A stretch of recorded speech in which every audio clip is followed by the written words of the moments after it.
Tired of dealing with annoying flies, fruit flies, and gnats in your home? The Zevo Flying Insect Trap is your ultimate solution. Don't wait.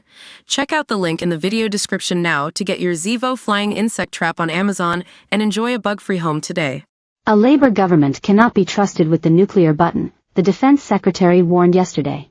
Grant Shapps insisted Sir Keir Starmer will leave the country dangerously exposed and shred Britain's military capability. And he stressed to voters, you can't trust Labour with their finger on the nuclear button. Sounding the alarm just days before the nation goes to the polls in this week's general election, Mr. Shapps warned voters not to hand Labour a supermajority. He said, there are just 5 days to save Britain. It's not too late.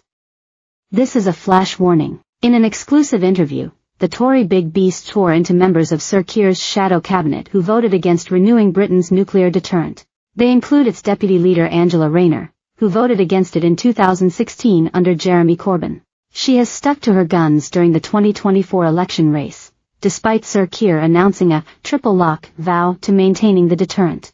Mr. Shapps said, if Starmer is elected, she'll be a heartbeat away. It's not like some theory that maybe the second-in-command, Deputy Prime Minister, could end up doing the job.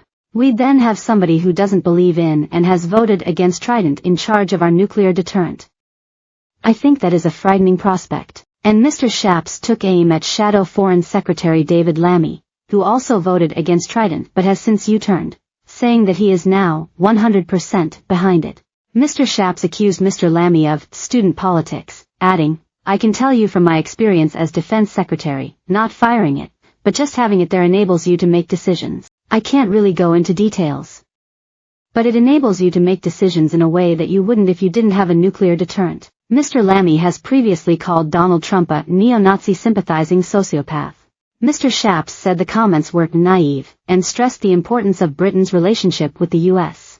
He added, frankly, student politics and being foreign secretary do not mix. I think that should be an alarming notion for some readers. Asked outright if Labour can be trusted with their finger on the nuclear button, Mr. Shapps said, no, and that Sir Keir's promise of a triple lock on nuclear is undone by members of his top team. 11 Labour shadow ministers have voted to scrap Trident in the past. And Mr. Shapps issued a stark warning over Labour's refusal to commit to matching Rishi Sunak's defence spending pledge of 2.5% of GDP by 2030.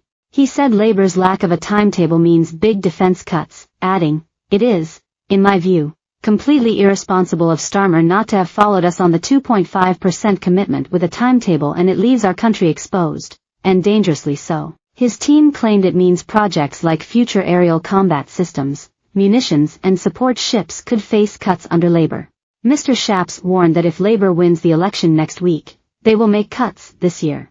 He added, they are going to come in and, I'm afraid, shred the size of our military capability. Labour's manifesto says they will have a strategic defence review in their first year in government and set out the path to spending 2.5% GDP on defence.